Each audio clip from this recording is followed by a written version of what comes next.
Bienvenidos amigos a Bonanza de Ciencia. El día de hoy les traemos un poco algo distinto. Tenemos para ustedes una entrevista con el maestro en ciencias Héctor Uriarte, profesor de la Escuela Superior de Física y Matemáticas del Instituto Politécnico Nacional, en donde estuvimos platicando acerca sobre ciencia ficción, pseudociencias y tratamos acerca de un cuento que les vamos a poner a su disposición, por supuesto, ya titulado El jardín de los senderos que se bifurcan, por Jorge Luis Borges. Esperamos que sea de su agrado y pues aquí va la entrevista. Vale. Bueno, vamos a empezar con la primera pregunta, que es una pregunta que eh, eh, está muy relacionada con lo que vemos día a día y las voy a juntar en dos. ¿Qué es la pseudociencia? ¿Qué es ciencia ficción? ¿Y cuál hay diferencias entre ellas? ¿Hay ¿cómo se llama? Puntos de coyuntura entre estos dos conceptos. Bueno, antes de hablar de qué es la pseudociencia, quizá lo que debería de quedarnos claro es qué es la ciencia inicialmente, para poderla distinguir de eso, ¿no? Porque pseudociencia, pues como su nombre lo indica, se refiere a una falsa ciencia. Entonces, tenemos que saber qué es ciencia para distinguirlo de la falsa ciencia. Ciencia la podríamos ver como un conjunto de conocimientos, de leyes que encontramos de la naturaleza o de eventos sociales, de estas cuestiones, pero más que hablar como filósofo de la ciencia, que no lo soy, me gustaría que extrajéramos de algunas características de la ciencia que nos va a ayudar a distinguirlos en forma de qué es de la pseudociencia. Por ejemplo, algo fundamental para hacer ciencia es que podamos experimentar. Y asociado al hecho de experimentar es que podamos medir esos efectos, que podamos cuantificar esos efectos. En particular en la física, ustedes lo saben, eso es fundamental, la parte de la cuantificación. La otra parte es que la ciencia es falseable. ¿Eso qué quiere decir? La falsibilidad se refiere a la característica que tiene de que podamos plantear contraejemplos y podamos refutar las teorías. Cuando planteamos uno de estos contraejemplos y no refutamos una teoría, eso no nos dice que esa teoría ya esté aceptada o verificada.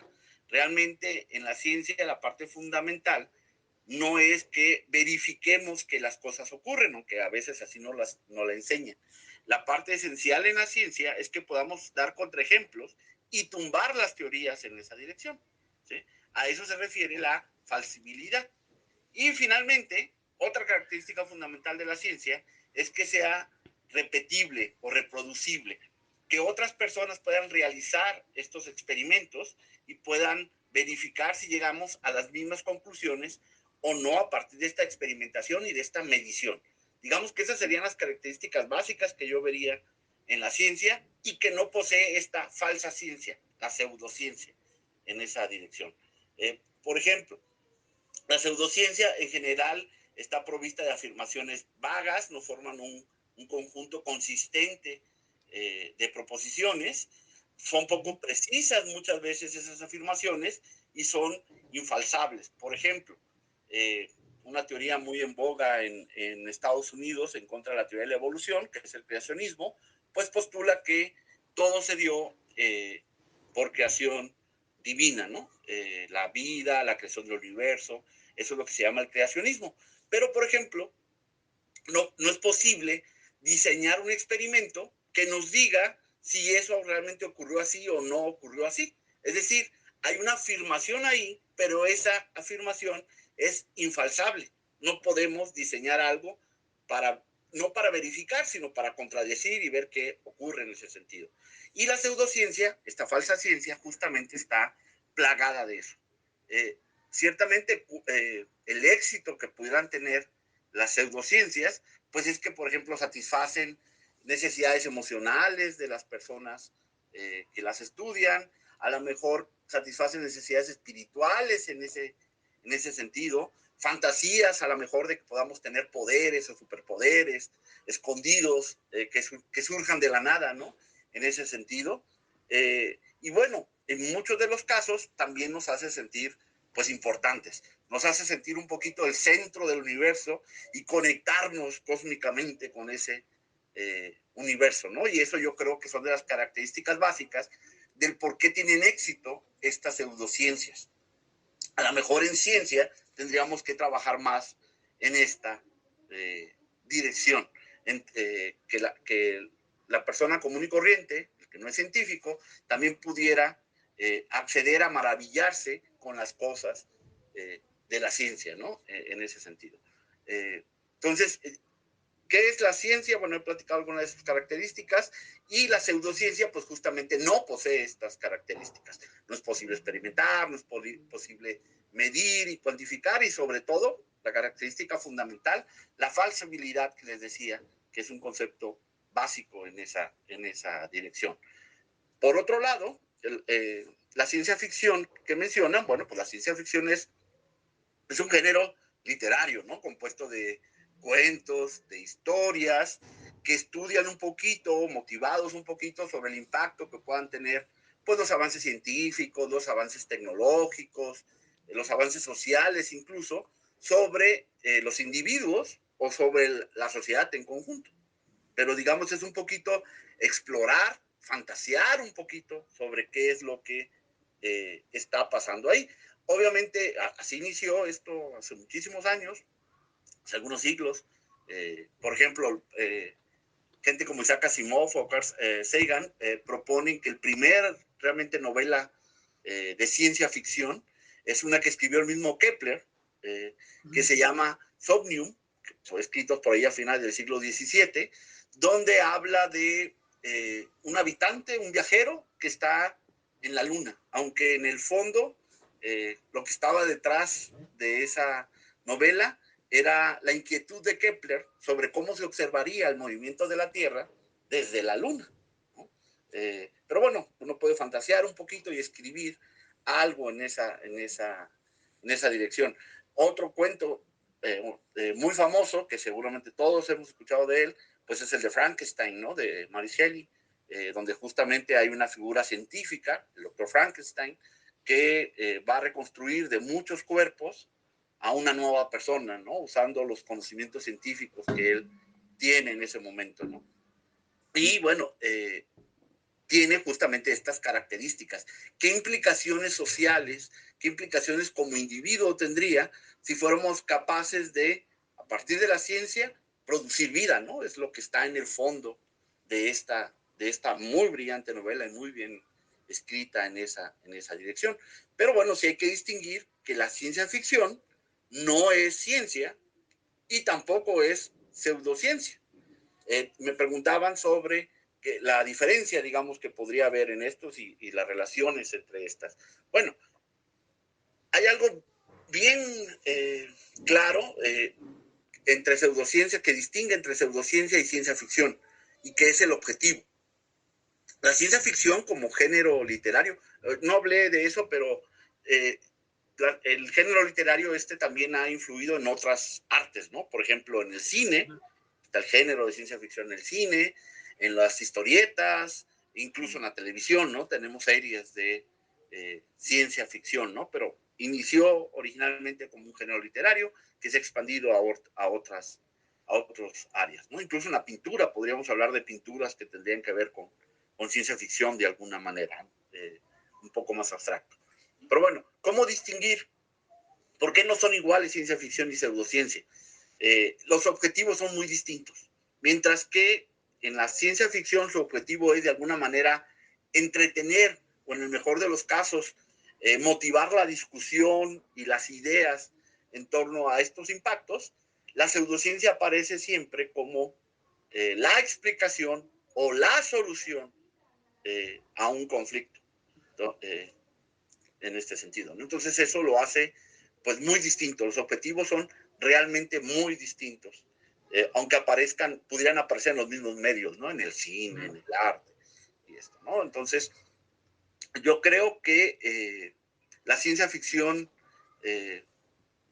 vale la pena como medio de entretenimiento, como medio de exploración de consecuencias ahí, pero sí es muy distinta al carácter de la pseudociencia en esto de explicar y querer sustituir de alguna manera a la ciencia. La ciencia ficción nunca tiene ese objetivo. Se me viene a la mente, por ejemplo, todo el conocimiento que tenían los egipcios. Digo, no podríamos decir que es pseudociencia ni ciencia en el mismo sentido. ¿Por qué? Porque eran hechos verídicos, pero asociados a algo divino. Entonces, lo que hicieron los griegos fue quitar todo aquello divino y quedarse con los hechos. Entonces, ese paso, pero... Quitaron lo divino porque ellos tenían otra parte divina, ¿no? Bueno, sí, sí, sí. La sustituyeron por otra. Sí, sí, sí. Entonces, la duda es esa. ¿Hay cabida dentro de las pseudociencias? Digo, no nos vamos tan atrás. ¿No? Digo, pseudociencias hoy en día. ¿Hay algún paso? ¿Se podría hacer algo para formalizarla como ciencia? Tendríamos que seguir el camino de la experimentación, de la medición, sobre todo que las afirmaciones sean falseables, como les comentaba, ¿no? Por ejemplo, ¿cómo conviertes el creacionismo en una ciencia? Porque muchas de estas pseudociencias justamente lo que tienen como característica es que se oponen a una teoría científica. No es que estén explorando, en muchos casos, un nicho que la ciencia no ha cubierto. O sea, no es que estén estudiando algo que la ciencia no ha estudiado. Es que más bien tienen una explicación, digámoslo así, alternativa a eso, que no resiste la experimentación, que no resiste la medición. Y entonces, en ese sentido, sería muy complicado, pues, volverlo ciencia, ¿no? Porque no cumpliría con los requisitos básicos para convertirlo en ciencia. Ahí. Ok. Y bueno, también ahorita una pregunta muy genuina que se me vino a la mente con el creacionismo es la diferencia entre, por ejemplo, estaba leyendo el gran diseño, Ajá. que es, y el creacionismo. O sea, ¿cuáles son las diferencias? ¿O por qué el creacionismo lo consideramos como una pseudociencia? Y, por ejemplo, el gran diseño creo que lo expone Stephen Hawking. Ajá. Pero si te fijas, Hawking es muy cuidadoso de usar la palabra Dios. Sí. En creacionismo, ese es... Atribuido totalmente. Exactamente. Ese es el ente que crea todo en el universo. Okay. Entonces, desde esa perspectiva son teorías muy distintas, ¿no? Si te fijas también en el gran diseño de Hawking, en el fondo, todo está basado en las leyes. En leyes, muchas de las cuales desconocemos aún, ¿no? Y el objetivo, digamos, es conocer para la ciencia estas leyes. También conviene darse cuenta de la perspectiva de qué cosa entendemos por ciencia. La ciencia moderna, como se considera con estas reglas que les puse, justamente empiezan de Galileo hacia acá. Es decir, tenemos algo así como 400 años más o menos, un poco más, de empezar la parte de hacer experimentos, de hacer mediciones y contrastar nuestras hipótesis con estos experimentos. Mientras que toda la parte de pseudociencias o nuestra forma de entender el universo anterior a esto, pues no implicaba necesariamente experimentación, no implicaba mediciones. En algunos casos sí, ¿no? O sea, hay áreas de las matemáticas que surgieron justamente de las mediciones que realizaban, por ejemplo, los egipcios o los griegos. La geometría, ¿no? Es la base en esa dirección. Pero bueno, entonces yo creo que sí es importante ver que nuestra ciencia es relativamente nueva comparada con la edad, digamos, de la humanidad, ¿no? Y la otra cuestión que hay que tener también muy en cuenta es que la ciencia es un proceso continuo. Si algo hemos aprendido es que la teoría científica que tenemos ahorita aceptada, muy probablemente cuando extendamos nuestros instrumentos de medición, cuando extendamos nuestros dominios de donde estamos estudiando, muy probablemente resulten incompletas y van a ser sustituidas por unas nuevas teorías. Es una especie de proceso al límite, esto de llegar al gran diseño y conocer todas las leyes del universo, es un proceso al límite y como todo proceso al límite, pues nunca llegaremos ahí, ¿no? Siempre nos vamos acercando y acercando y acercando, pero no llegaremos, digamos, hasta ese objetivo, ¿no? al menos no en nuestras vidas, ¿no? O sea, eso sí. Okay. Sí. Tiempo computable. Bueno, ahora vamos a entrar en materia del cuento. Nos gustaría introducir el concepto de mundos paralelos y ver en qué rama de la física recae este concepto, cómo surge y si es que tiene bases sólidas. Ok, bueno, en física el concepto de mundos paralelos surgió a mediados de los años 50 con un físico de apellido Everett, alumno de John Archibald Wheeler en Princeton. John Archibald Wheeler es uno de los papás, digamos, de la teoría de la relatividad general, bueno, de los que enseñaron relatividad general, y es el que acuñó el nombre de agujero negro para los agujeros negros, por ejemplo. Un físico muy notable, y un alumno de él, Everett, justamente estudió este concepto. Como idea, por ejemplo, que proviene de la ciencia ficción, ya existía en distintos cuentos. Por ejemplo, en el cuento de Borges, que ustedes han comentado, ya estaba la idea de multiversos o mundos paralelos en ese sentido. Pero lo que hizo Everett fue formalizarlo y convertir esa idea literaria, digámoslo así. No sé si inspirado justamente en todos estos cuentos. Sé que él leía mucha ciencia ficción, pero no está en ninguno de sus escritos que diga directamente que fue inspirado por esto. Pero la idea proviene más bien de la mecánica cuántica. En física, este concepto nace justamente en la mecánica cuántica. Ustedes saben que la mecánica cuántica no es una teoría determinista, es una teoría de probabilidades en ese sentido, y una parte importante dentro de esta teoría es algo que se le conoce como la pérdida de coherencia. Les explico fácilmente en qué consiste.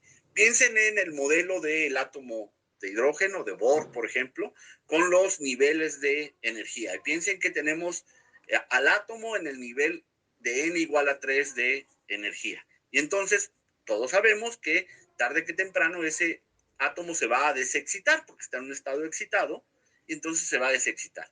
Pero puede decaer al nivel 2 o puede caer al nivel 1. Y lo único que tenemos que nos da la mecánica cuántica en ese sentido son las probabilidades de brincar de ese estado de n igual a 3 a n igual a 2 o a n igual a 1. Pero no sabemos si nuestro átomo, con precisión o determinista, si realmente va a ir al 2 o va a ir al 1 directo. Entonces, lo que nos dice la mecánica cuántica es que tenemos que considerar que estando en el estado 3, un estado puro, podríamos llamarle así, al estado al que va a emigrar ya no es un estado puro, es un estado mixto, que tiene del nivel 2 y del nivel 1 y tiene unos coeficientes ahí que lo multiplican que tiene que ver con las probabilidades, digámoslo así, ¿no? Entonces, esta parte que viene dada desde la interpretación de Copenhague de Bohr, pues a muchos físicos no les ha gustado. Esa pérdida de la certidumbre, digámoslo así, de la parte de que se convierta en probabilidades, en aleatorio la teoría, no ha gustado y han salido distintas interpretaciones. Y Everett justamente lo que propuso fue una interpretación que fuera determinista, pero que recurriría a este concepto de mundos paralelos. O sea, lo que él decía es, estoy en n igual a 3, por ejemplo, en este estado puro, y entonces existen dos otros universos, donde de ese estado, en uno de los universos, yo puedo ir al estado n igual a 2, o puedo ir en el otro a n igual a 1, ¿sí? De forma determinista, digamos, de alguna manera. Pero de alguna manera lo que se reflejaba aquí, pues eran esas probabilidades. Y lo que él hizo fue dar una interpretación con estos mundos paralelos consistente de esta mecánica cuántica. Claro, desaparece el concepto de probabilidades, pero aparece un concepto todavía más extraño, el de mundos paralelos. Entonces, inicialmente a los físicos no gustó mucho, el artículo fue publicado, fue su tesis doctoral. Después, a los años, él dejó la física y se fue decepcionado porque pensaba que este concepto no era apreciado por los físicos y sobre todo no era apreciado por el asunto este de la falsibilidad que les comentaba. no era posible diseñar un experimento que nos dijera si existían estos mundos paralelos o no, porque no teníamos forma de interactuar desde nuestro mundo, digámoslo así, con mundos paralelos. Entonces, la idea por ahí quedó un poco escondida hasta que en los años 70, 80 se retoma para el estudio del universo. Cuando se conjunta la cosmología con la mecánica cuántica y tenemos, no es exactamente una teoría, pero es un área de estudio que se conoce como cosmología cuántica, entonces retoman la idea de estos mundos paralelos y ahí surge la idea de multiverso. No tenemos un solo universo, sino muchos universos, dicen ahí, y usan esta idea de mundos deterministas, pero con múltiples opciones que daba Everett para intentar explicar un fenómeno que todavía no comprendemos del todo y que es el asunto de la materia oscura en el universo. Uno decía, bueno, si estos universos paralelos no van a interactuar entre sí, pues entonces nunca va a ser posible detectarlos experimentalmente y por lo tanto, en esta forma que les platico de que es ciencia, pues no sería ciencia, más bien parecería ser una pseudociencia muy elaborada, ¿no? Porque hay matemáticas detrás, hay ideas filosóficas detrás, hay cosas que concuerdan exactamente con la teoría que tenemos y por lo tanto los experimentos de la teoría que tenemos pues servirían un tanto para ello, ¿no? Pero la parte importante para una nueva teoría es que me explique algo que no me explicaba la anterior y que lo pueda ver yo reflejado en el experimento. No nada más es filosofía, no nada más es otra interpretación de las cosas. Es algo que requiere experimentación y me tiene que dar algo distinto a lo que me daba la teoría anterior. Y ejemplos de eso podríamos platicar pues muchísimo, ¿no? Por ejemplo, en relatividad, cómo se distingue de la mecánica clásica en ese sentido. Bueno, hay muchos, pero bueno, no quiero alargarme muchísimo más en esa dirección. Pero entonces decían, bueno, esos multiversos pues no son falseables, entonces no voy a tener, no vamos a poderlos detectar, entonces no es ciencia. Hasta que aquí en cosmología cuántica dijeron, bueno, resulta ser que no vamos a poder interactuar con esos universos desde la perspectiva electromagnética o de las fuerzas nucleares, pero los universos de alguna manera sí interaccionan gravitacionalmente, que al final de cuentas era lo que les importaba en la cosmología, era la única fuerza que estaban estudiando en nuestra cosmología. Y entonces resultaba ser que materia en un universo podía generar interacción gravitacional en un universo paralelo, en estos multiversos. Y entonces decían, pues ahí está esa materia oscura. Es la que está causando, porque la materia oscura ni tenemos interacción, no la podemos ver, no emite luz ni nada que podamos ver. Lo único que detectamos, no sabemos de qué está compuesta, al menos no está compuesta de lo que conocemos como el modelo estándar de partículas elementales. Y la única interacción que observamos de ella es justamente la interacción gravitacional. Entonces, la propuesta de estos multiversos era que es la materia contenida en otro universo la que está ocasionando este efecto gravitacional en nuestro universo. Y usaban, digamos, un pegado de esta teoría gravitacional con la mecánica cuántica para explicar estas posibilidades de la materia oscura, ¿no? Y entonces ahí resurgió la teoría de los mundos paralelos en la versión de cosmología cuántica que conocemos como multiverso. Digamos que esa es cómo se retomó acá, en una versión muy elaborada, con muchas matemáticas, digamos, detrás, pero todavía no aceptada, digamos, sobre todo por la parte que no tenemos experimentos en ese sentido, no aceptada como una teoría científica, sino es una idea más de las que muchas veces surgen en ciencia y que podrá ser, si hay un experimento, aceptada o, si no hay un experimento, tarde que temprano, será desechada y descartada, ¿no? Sí, entonces podemos decir que está como la teoría del Big Bang por ahí de los años 50 en sus inicios, que no era aceptada porque pues... idéntico, o sea, no era aceptada porque no teníamos evidencia experimental o observacional en este caso para eso, ¿no? Pero justamente los avances en cosmología observacional pues nos han llevado a ver que sí podría haber evidencia de que existió ese Big Bang, ¿no? Primero, por la temperatura de la radiación cósmica de fondo. Segunda, por las fluctuaciones de justamente esta temperatura en la radiación cósmica de fondo. Entonces, cada vez se van juntando, digamos, más elementos en esa dirección. Ok.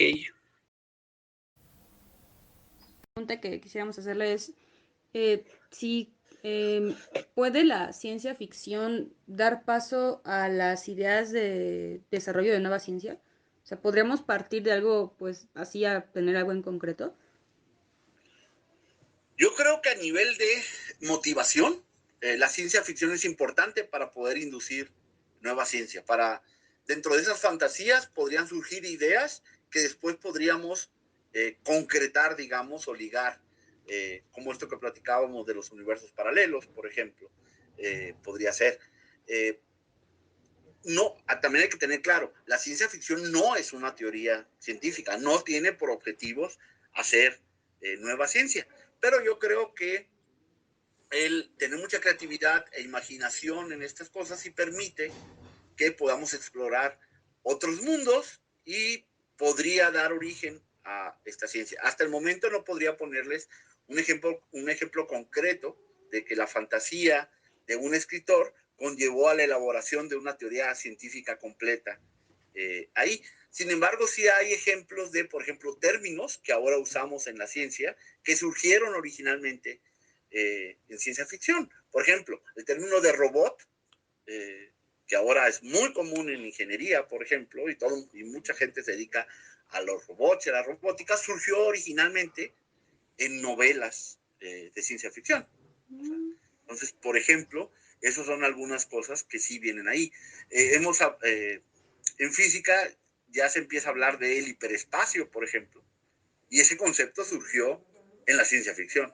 ¿No? Vamos al hiperespacio, decían en las series de Star Trek, ¿no? Por ejemplo, ¿no? Y entonces eso surgieron ahí. Entonces sí nos ha dado a la ciencia al menos términos, aunque no el concepto tal cual, y mucho menos tan elaborado como lo requiere a veces la ciencia, ¿no? Pero yo creo que sí es un buen motor para impulsar la creatividad y para impulsar nuevas ideas en esa dirección. Ok, y bueno, relacionado a esta misma pregunta, digo, al momento de trabajar en una obra literaria, en una obra cinematográfica, pues hay libertades que se toman, pues ya sea por el presupuesto o por lo que sea, ¿no? Ya siempre que se va a hablar de ciencia, siempre se toman libertades. Pero para usted, ¿qué tanta libertad creativa cree que se pueda tener para desarrollar un producto literario, cinematográfico que trate sobre ciencia ficción? Yo creo que la libertad debería ser plena. O sea, la gente debería poder tener el escritor, el director, el guionista, deberían de tener plena libertad para hacer las fantasías y tener toda la creatividad que quieran en ese sentido. Lo importante es si tenemos una audiencia educada para que esto no pueda tener un efecto negativo en las personas, ¿no? Yo creo que esa es la parte ahí fundamental. A nivel del arte, a nivel del género, yo creo que se tiene que tener libertad plena y se deben de permitir todo tipo de fantasías, incluso que rompan las leyes de la física, por ejemplo, o las leyes de la ciencia en general, ¿no? Yo creo que todos en algún momento vimos caricaturas, por ejemplo, vimos al Correcaminos y al Coyote, por ejemplo, y era claro para todos que al Coyote no le fallaba el ingenio, lo que le fallaban eran las leyes de la física en algún momento. Pasaba algo que rompía con esas leyes de la física, ¿no? Está mal lo que hacían los escritores en ese momento, y los guionistas y lo que ocurría. Yo creo que no, nos permitía divertirnos, entretenernos, siempre y cuando no pensáramos que podíamos saltar por la ventana del edificio y que nos íbamos a quedar suspendidos hasta que no nos diéramos cuenta que la gravedad iba a entrar en funciones, ¿no? Entonces, creo que ahí la cuestión no está en el que hace la obra de arte, el que hace el entretenimiento. Yo creo que el asunto está en las audiencias, en qué tan educados estamos las audiencias para distinguir entre qué sí y qué no. A lo mejor en el caso de las caricaturas es muy evidente que es algo no natural, que no cumple con las leyes de la ciencia, de la naturaleza más bien en ese caso, pero también en obras mucho más elaboradas, por ejemplo, en el cine, los documentales siempre se presentan como la verdad, como nos están hablando de la realidad, pero pues realmente esos documentales pasaron por la pluma de alguien, tarde que temprano, por la edición de alguien. Y entonces la idea que podrían dar al final podría no ser del todo científica en ese sentido. Y si como audiencia estamos educados para tomar eso como la verdad, vamos a tener un conflicto, vamos a tener un problema asociado a eso, ¿no? Sí, de hecho, bueno, a mí me preocupó bastante el hecho de que, por ejemplo, le estaba leyendo una encuesta en la que la mayor parte de la gente se hacía vegana viendo documentales de National Geographic, en donde solo mostraban una parte de pues de ese mundo, ¿no? Y ya comentando con amigas biólogas, con profesores también, pues sí, en el hecho de que no hay una evidencia contundente para aceptar el veganismo como algo saludable, o sea, sí saludable, pero no contundente, de esa manera como los veganos lo hacen ver. Sí, bueno, y si te fijas, mucho de lo que tienen que ver los veganos o la filosofía detrás de los veganos tiene que ver con el respeto a la vida animal, aparentemente, ¿no? Pero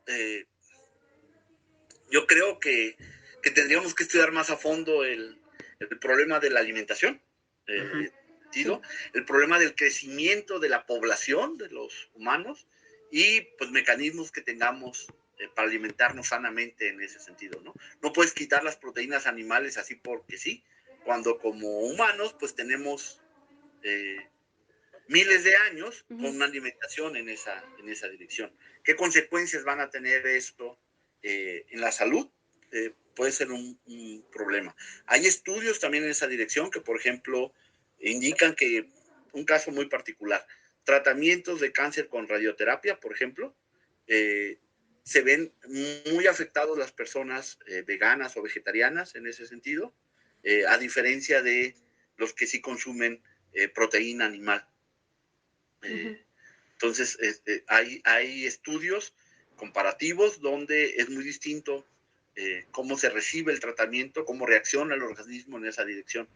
Entonces, no es tan trivial así de vamos juntos agarrados de la mano por el mundo y animales, humanos y vamos viendo, ¿no? Eso sí hay que explorar otras alternativas, pero también hay que explorar la parte de que nos estamos acabando el planeta, ¿no?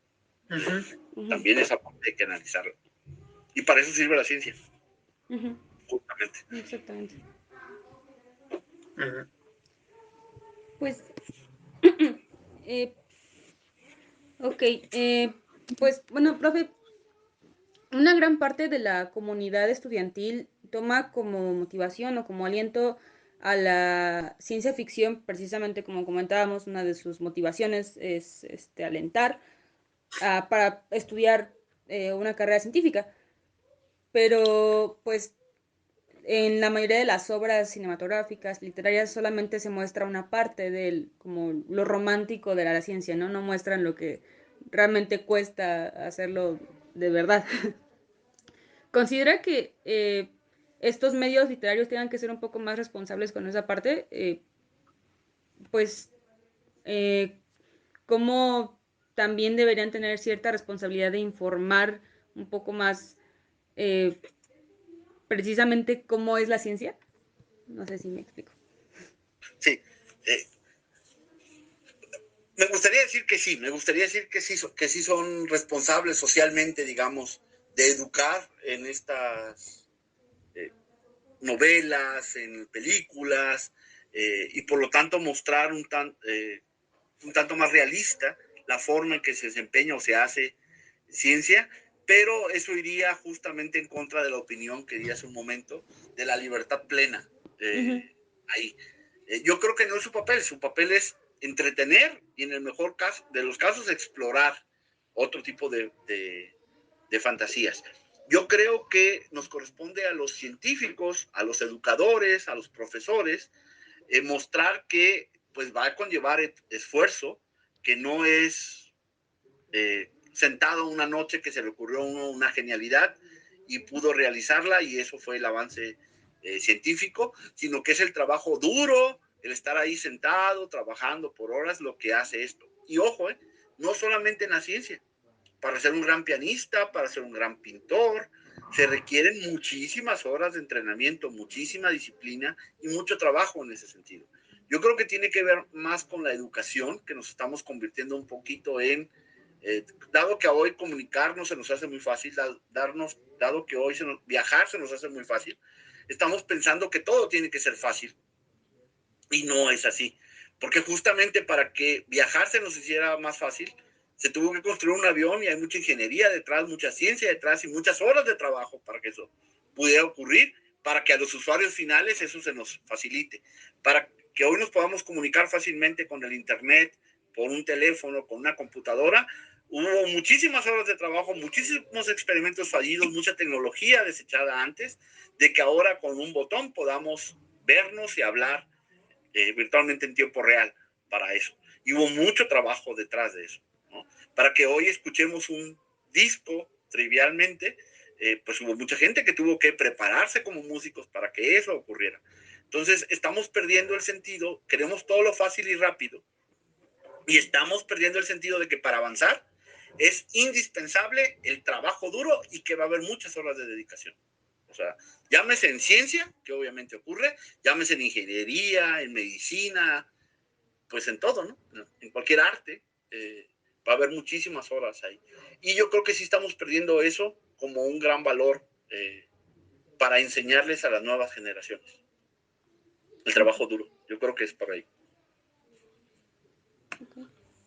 Ok, profesor, también, bueno, para despedirnos,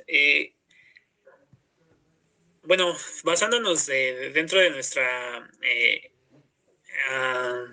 cultura general, dentro de pues, las películas, libros que hemos leído comúnmente o que hemos escuchado, hay productos que pues, son evidentemente fantasía pura de las personas, ¿no? Pero pues al tratar de justificar elementos que ocurren dentro de sus obras literarias, ocupan términos científicos que mucho o nada tienen que ver con lo que quieren explicar, ¿no? Entonces, ¿qué impacto cree que tienen estas falencias dentro de la obra, dentro de la percepción que el público tiene sobre la ciencia? Y sobre, bueno, retomando justamente la pregunta anterior, ¿cree que, pues sí, si se va a ocupar un término científico, hay una responsabilidad social cuando se comunica? Sí, yo creo que sí hay una responsabilidad social cuando se comunica la ciencia. Pero de nuevo yo me enfocaría a que como educadores, como científicos, tendríamos que trabajar más con la población, en la educación de la población. Y no solamente a nivel de darles información que proviene de la ciencia. Esa información es importante, pero yo creo que es más importante la formación, que la gente pudiera, el ciudadano común, pudiera distinguir entre qué cosas sí cumple con los estándares de la ciencia, de la experimentación, de la medición, de la falsibilidad, que entendieran estos conceptos y lo pudieran aplicar a distintas informaciones que les llegan y no a que los estemos bombardeando solamente con la última información científica, que insisto, es importante para estar al día, pero pues que es una información más. Y si la gente no sabe distinguir entre si la información realmente es científica o es pseudocientífica y la va a tomar como tal, si no tiene los filtros para poder distinguir, el asunto es muy complicado. Porque con estas nuevas tecnologías de la información hay a millones diario, ¿no? Entonces, si no los hemos formado para poder distinguir eso, yo creo que ese es el trabajo que en lo que estamos fallando, en lo que deberíamos de reforzar los científicos, los educadores, los divulgadores, más que en transmitir mucha información, en educar a las personas en la forma de hacer ciencia y que puedan distinguirlo.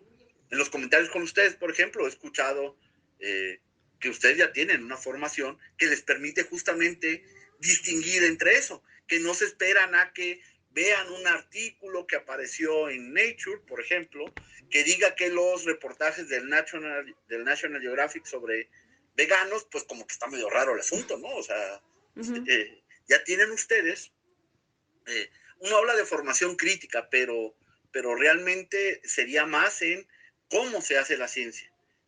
Si lográramos aprender eso como sociedad, de inmediato empezaríamos a discriminar mucha información que proviene de las pseudociencias.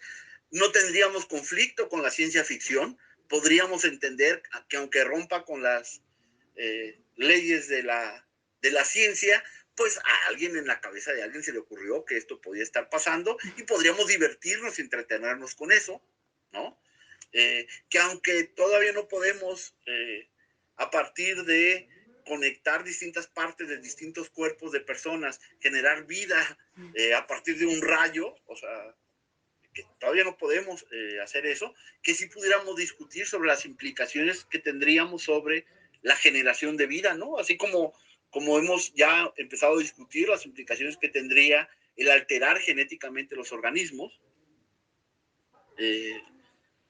tendríamos que entender también otro tipo de repercusiones y que pudiéramos entrar a este tipo de debates sin el asunto de necesariamente de si lo estamos haciendo o no lo estamos haciendo o lo vamos a poder hacer. O sea, yo creo que eso abriría más posibilidades y que valen la pena explorar, que nos podamos entretener con algo que sabemos que nunca va a ocurrir, ¿no?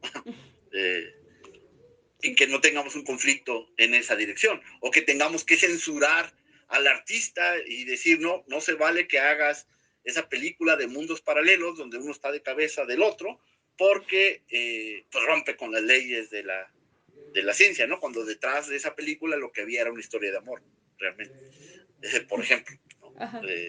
Y aceptar esas diferencias, ¿no? Realmente.